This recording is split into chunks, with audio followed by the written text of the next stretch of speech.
everyone. Welcome back to the Healing Work podcast. Our guest today is Cheryl Willis Hudson. Ms. Hudson began her career creating textbook designed for publishers such as Houghton Mifflin and Macmillan. Noticing a lack of quality Black interest books for her own two children, in 1988, she and her husband Wade formed Just Us Books Incorporated, a publishing company that specializes in children's titles that focuses on Black experiences, history, and culture. Today, she has written more than 24 books and has co-edited with her husband several more. As a diversity workshop facilitator and speaker, she shares her experiences and expertise in developing curricula of inclusions with schools and educational organizations. She loves to visit schools and libraries to talk with children and their parents. Welcome, Cheryl. Well, thank you so much, Pamela. I'm delighted to be with you and to talk about my favorite subject, books. Okay, well, let's go back to the genesis of this. Describe for us the challenges you faced trying to find appropriate literature for your children, because that's what really led you into this space, correct? That's right.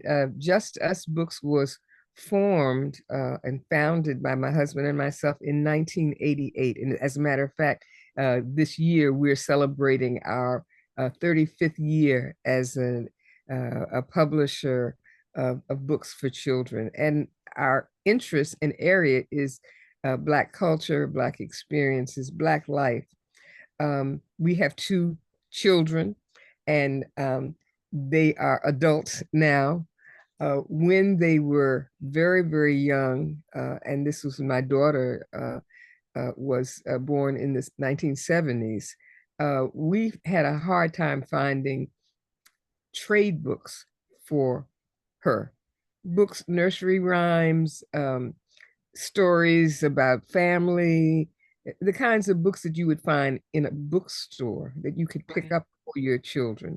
I'm Mhm. not talking about textbooks now because this is, baby goes, drinks a Yeah, yeah, bottle, yeah. he plays Mhm. toys.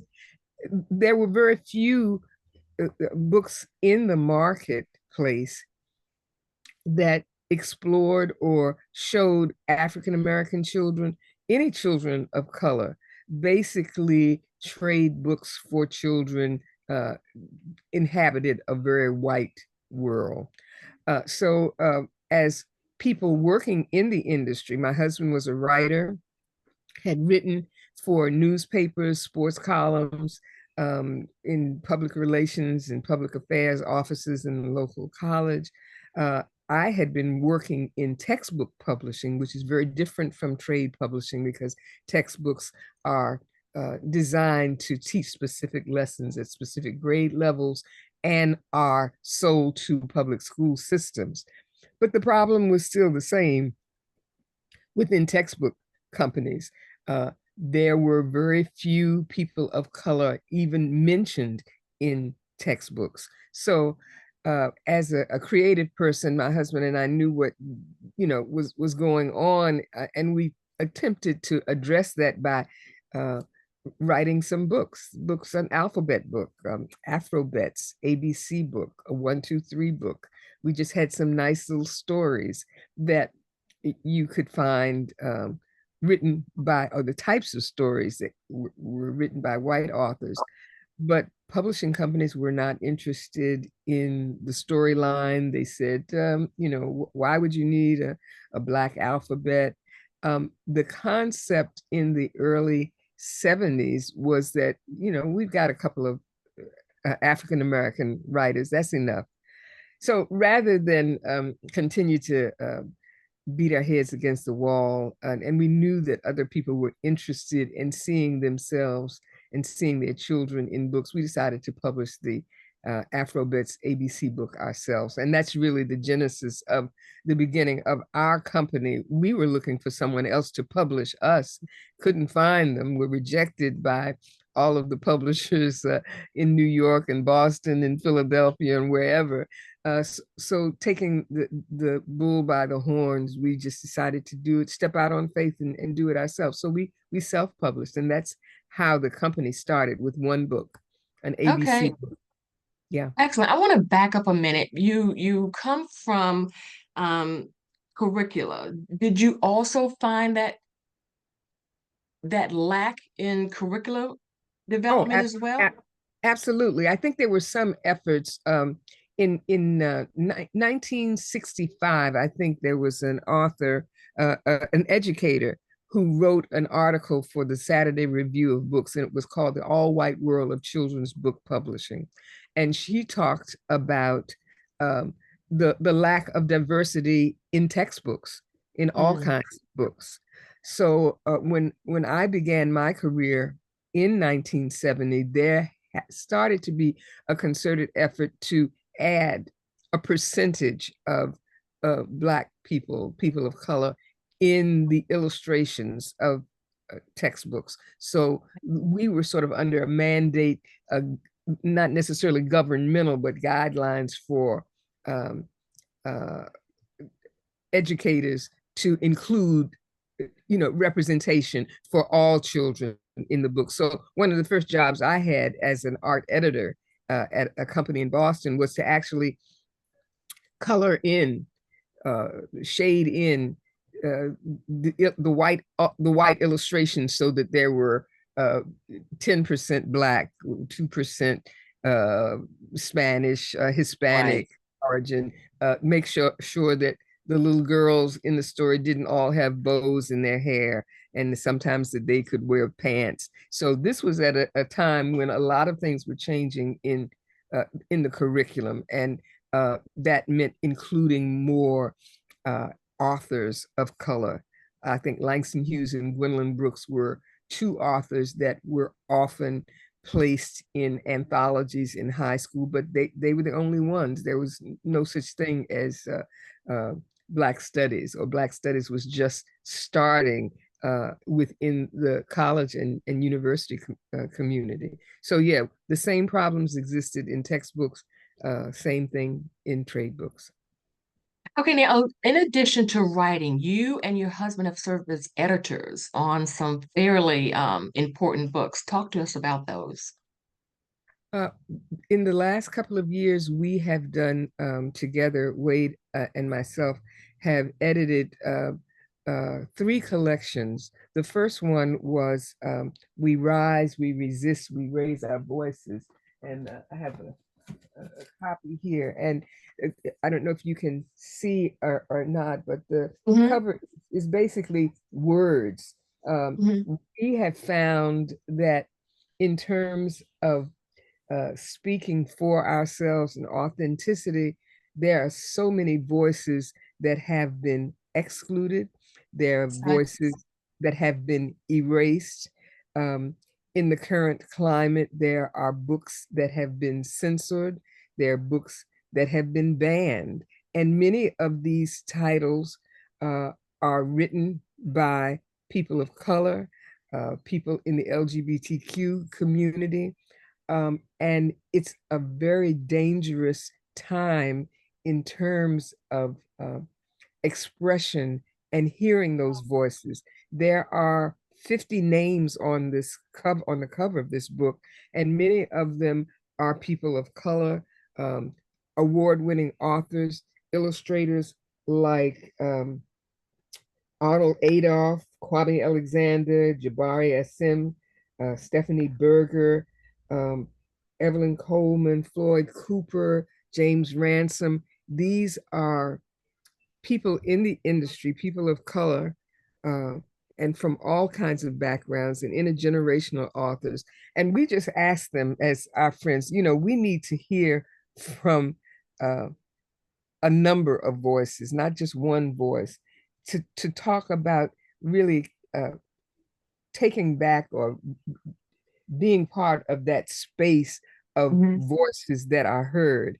And the genesis of this book really came out of the election, the national election in 2016, when certain people who were running for office and had been elected to office in this country uh, talked in very negative terms against any kind of minority, against immigrants, um, just hateful speech.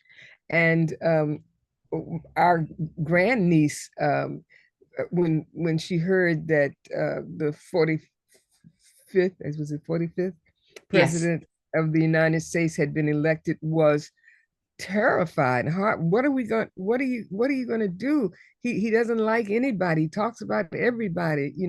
Talks about my friends. So that was kind of a wake up call for us in terms of the audience that we had. And Wade said to me, "Well, what are we going to tell our children about what's happening in our world, in the country, when you can uh, make fun of people who are disabled and accepted for it?"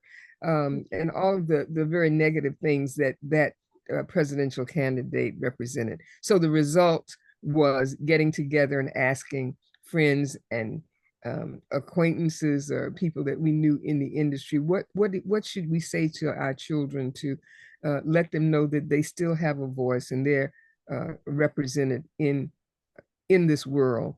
And the result was we rise, we resist, we raise our voices. So it's really a Okay. multicultural collection that speaks to kindness and the fact that we can love each other, we can all be neighbors. It's not the world that is projected by some people in the society. Exactly. Very good. Okay, I want to talk about your newest book, Brave.Black.First. It is a collaboration with the Smithsonian National Museum of African American History. Talk to us about that. This was such a fun project, Brave.Black.First. And this is a book about 50 African American women who changed the world. Uh, it's a collection of biographies, short histories of these women and what they did to impact our society.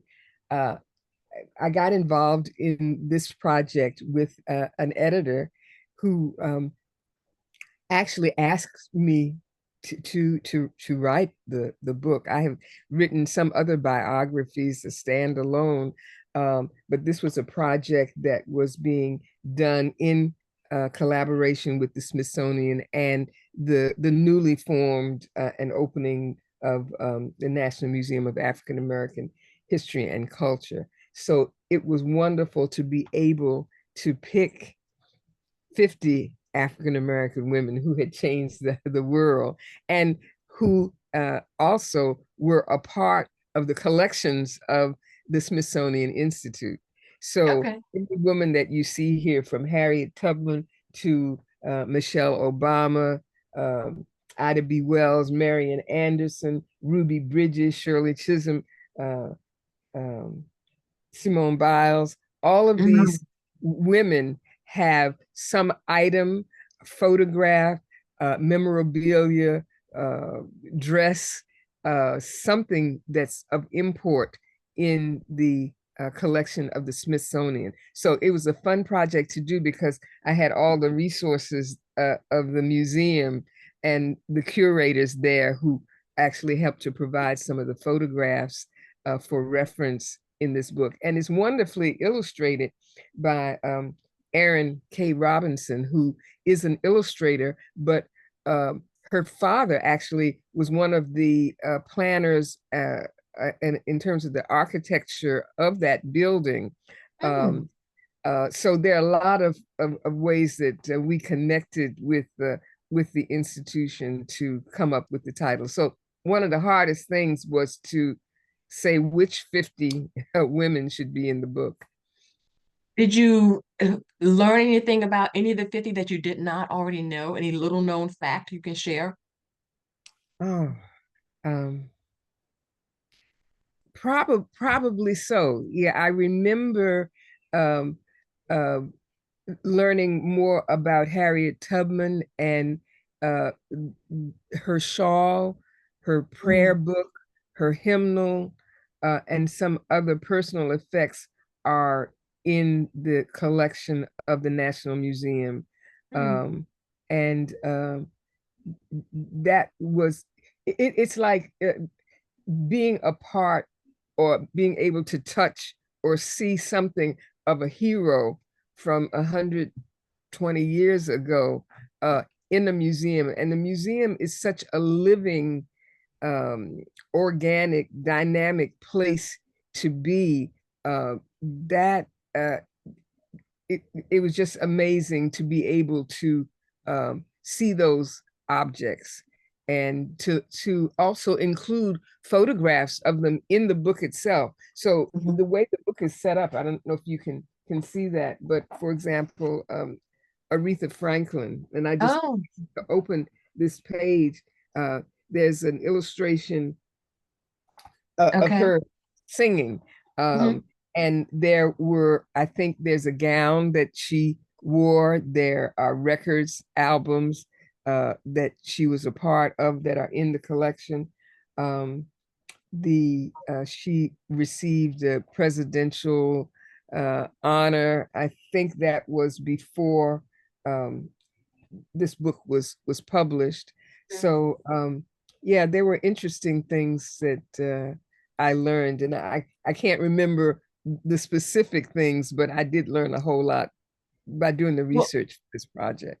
yeah, yeah. It's got a lot of great reviews. One of the reviewers is a parent. She bought the book for her child, but she said it brought her to tears because she learned so much and it instilled so much pride in her. That's got Mm. to be very rewarding as an author to hear that. It is, and actually had autograph signing at the museum, and the place was packed. Um, Children, mothers, daughters came by to get their books signed and to be able to say, well, we wrote about Fannie Lou Hamer, and one of her speeches is upstairs on the third floor in the section on civil rights. That kind of thing. It's a place where you can learn about contemporary African Americans, some of whom are still alive. Mhm. And it's not just a dry biography of someone who lived 50 years ago and is distant from you. It's a museum where you can actually feel the presence of these heroes and heroines. Mhm. I have a question. Um, are young people still reading? I think young people are definitely reading. It's a different world, I think, from perhaps the times that I grew up. Reading was mandatory for classroom situations. You had to read your math book, you had to read your history book to find out what was going on in Virginia state history. And I grew up in Portsmouth, Virginia, so everybody had to take Virginia history in the fourth grade. Um, the difference now is that I think children are reading on different kinds of devices. Uh, they may not be reading books the way we read books for pleasure, but they're reading them on their iPhones and iPads and that kind of thing. So I think that they are definitely reading that, and because the world has morphed into such a media heavy place, there are opportunities for reading and listening everywhere, whether it's um, uh, on online. There, Mhm. what happened during COVID, schools were not open physically in a lot of Right, places, so students had to read online through right. Zoom visits, that kind of thing. So I think kids are still reading. I'm not sure if they're reading as much as I would like to see them reading and buying the the books, but they are reading. Okay. Now, as publishers, you and your husband not only publish your writing, you also publish other authors. And I'm wondering, one, how do you determine what your next project is going to be, what you're going to write about? And then two, how do you determine what author you're going to connect with that you're going to publish? Um, it's a organic and a specific kind of of process.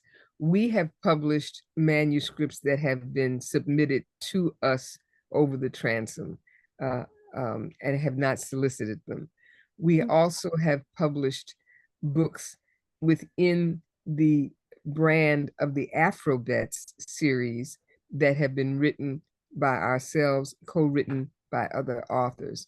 The Afrobets started out as figures, 6 characters that twisted and turned their bodies in the shape of letters to form the alphabet. And each one of them had a name, an identity, a characteristic, something that distinguished them one from another, because we knew that there was diversity within our culture. So there's not just one skin tone for an African American child. So Right. in terms of those books, we solicited authors like Marjorie Brown, who wrote a book on shapes and colors. Valerie Wilson Wesley was a co-author with Wade on a book of Black heroes from A to Z. We had known of a Liberian author whom I had worked with at another publishing house, and I knew that she was an excellent writer. So we asked her to write a book.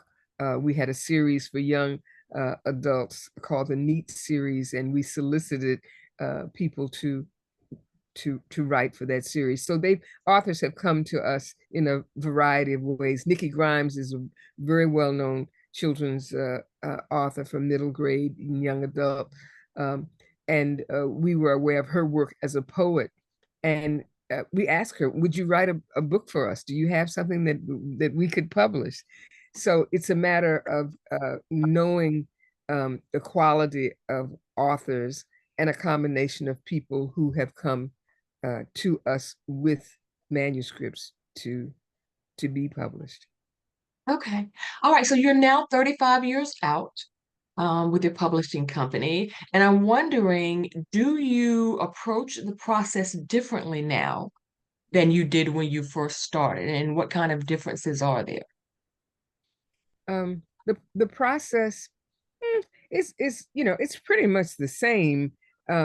You have a concept, you want to see it in print, you contact an author, you find an illustrator, you put them together, and you do the whole editing thing, and you have a finished product.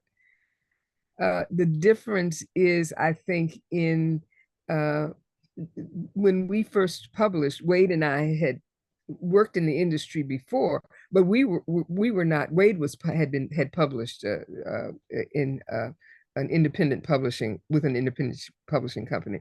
I had not published. I had published poems in some children's magazines. So we were publishing ourselves. So the difference is now that we publish other authors as well, and we work uh, in in tandem with them in terms of putting a project together. So sometimes it's our idea, a need for another book of Black heroes. Great Women in the Struggle was an extension of Book of Black Heroes from A to Z, but that collection became Women. We did one on political leaders. We did one on scientists, healers, and inventors. So everything has been, it's grown to include a series as well as individual standalone titles. Mhm. Okay. Are you working on a project now? Yes, we have several projects in the works, both for Just Us Books and for Wade and myself individually. And again, we publish some of our own titles, but we are published by other companies, including Crown, which is a division of Random House Penguin. Um, I'm working on a title now that, well, I hope I finish the manuscript. I'm working on a book called When I Hear Spirituals, and it's Mm, something that's very close to my heart because I love spirituals. I love to hear them. I love to sing them, and uh, it's a project that I've worked on in a couple of mediums because I'm a quilt maker as well, and I've done quilts that talk about or illustrate scenes from African American music and spirituals, and it's sort of a layering and a texture and things that come together in a lot of ways. So I'm very excited about that book. It's going to be published for 2000 spring of 2025. It's called Okay. When I Hear Spirituals. It's called what now? I'm sorry. When I Hear Spirituals, and Excellent.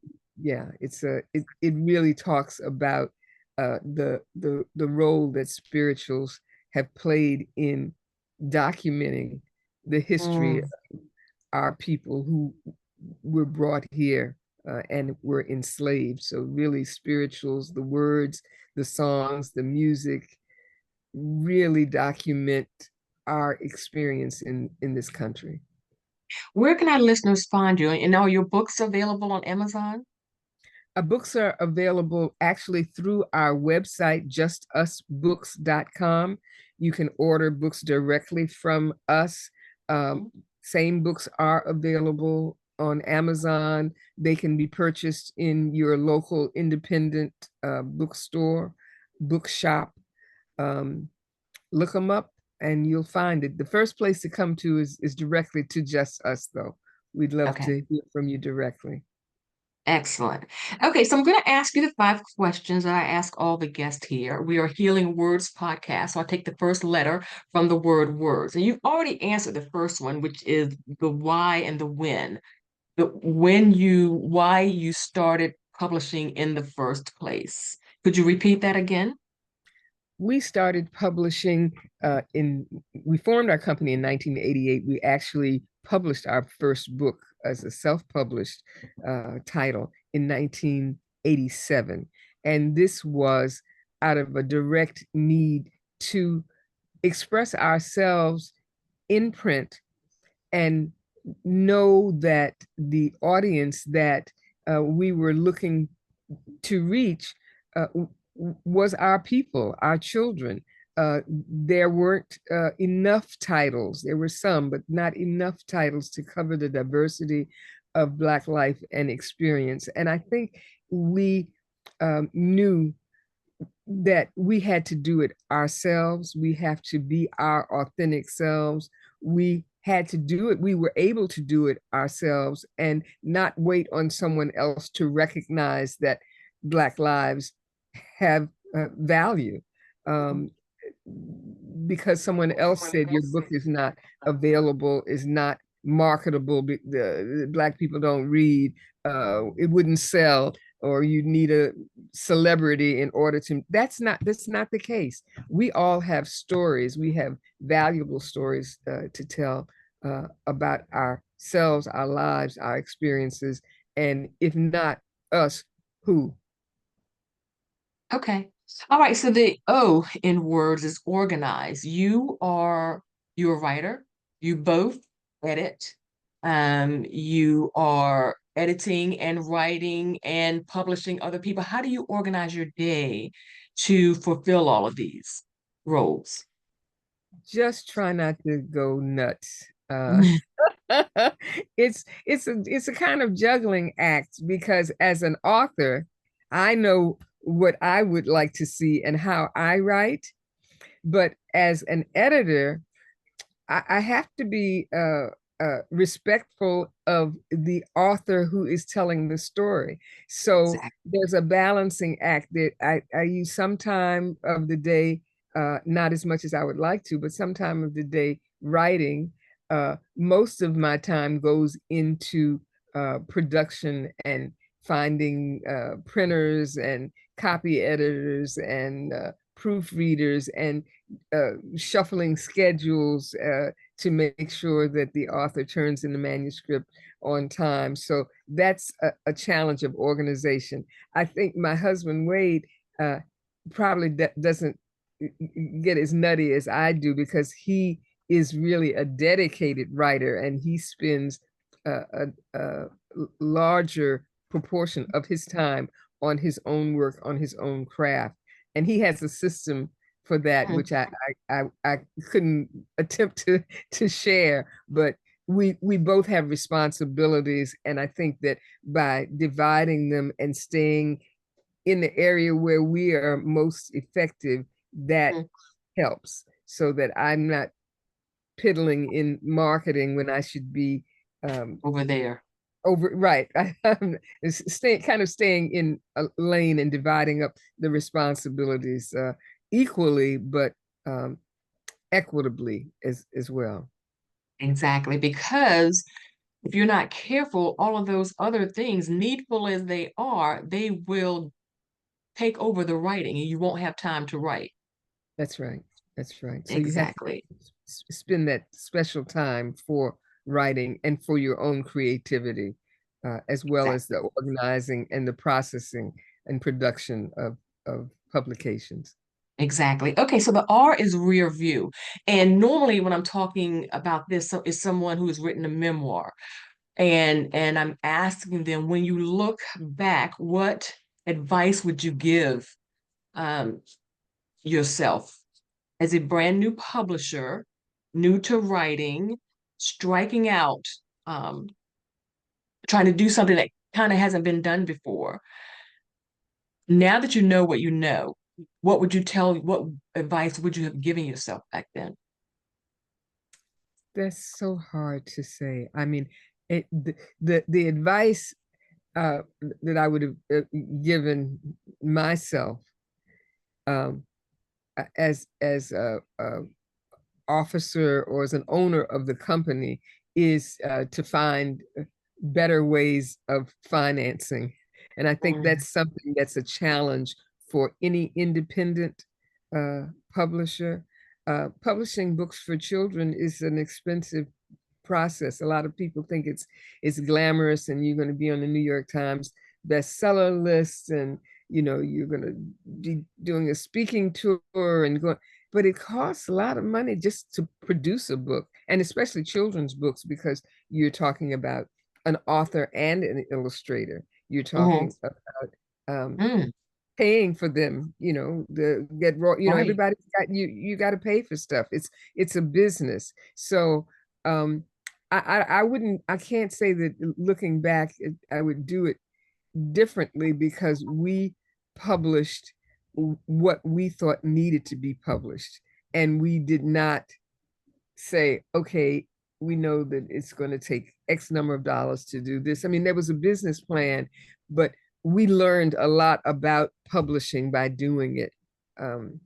And if we had had the knowledge about distribution and a lot of other things that we learned along the way ahead of time, that would have Mhm. made for less challenges in some areas. Shorter learning curve. Yes, that's the answer. There you go. The answer. Okay, so the D is for delete. And I'm wondering if, particularly in your biographies, if you learned something and you thought, maybe I shouldn't put that in there. Has that ever come up where you really questioned, um, where you really questioned if I should put this fact in my books, if it's too much, if it doesn't match this audience? I think that there's always some self self censoring, and I don't really like that word, because in the context of what we're dealing with now in terms of banned books, it's Right. like, oh, what can't you say or what shouldn't you say? I think we strive to tell the truth, to make sure that characters are portrayed honestly and respectfully. Mm, So uh, we would not include minstrelly illustrations in our books, because they're right. stereotypical, and that's a no-no. That's why should we, when we know that African Americans, people of African descent, are beautiful, come in all shades, come in all kinds of features and hair textures. So there's some kinds of things that we definitely avoid stereotypical language and portrayals in terms of our visuals. So those are no-nos. We attempt to, in every way, present positive affirmations through words uh, and images of our beautiful children. of our families, of real folks. Right, right. When you said affirmations, it reminds me of your book. That's your new book, Brave.Black.First. That actually has postcards with it, correct? Yeah. Yes, there are postcards and a puzzle. We have Oh, okay. postcards with really with images of the people that are portrayed. It's a wonderful Mhm, collection to send the written word, because a lot of times now people use email, but mhm, I still use postcards. I still write letters, and then there's a, a, a big puzzle of mhm. a lot of these women as well, and you Okay. can put them together. So we're really excited about the offshoots of the book itself. Okay. All right. For the S, strengthened. How have you been strengthened? How has developing Just Us books strengthened you? Well, I think I've gotten a greater appreciation for really the strength and the fortitude of my parents, of our Mhm. parents, and I'm speaking for Wade and myself, um, and also a greater appreciation for the role that librarians play in terms of influencing and getting books in the hands of children. Um, there are many children who don't have a personal library. They don't necessarily own any books other than the books that they're used in the school, which have to be returned at the end of the year. So Right. librarians, a great appreciation for the role that librarians have in getting books into the hands of children. And our visiting schools has just reinforced the fact that we're doing something right. All right. This has been a wonderful talk. I have enjoyed this so much. I want to thank you for stopping by. Thank you for being focused on your vision. You know, you started in 1988, and I don't know if you've ever thought about quitting, but you're still here. So there's we're, we're like Langston Hughes, all the and we love him. His poem "Still Here" is Mhm, resonates with us. He went through some of the same thing that we're talking about from the 40s, actually from yes. the 20s, Mhm. as an individual, and he uh, was still here and is still here in and represented in literature for children. So what we say with Just Us Books is good books make a difference, and we hope that we have done that. Excellent. I believe you have. I'm certain you have. Thank you so much for stopping by, and everyone, we'll see you on our next edition of the Healing Words podcast. Next time, bye bye. Thank you so much.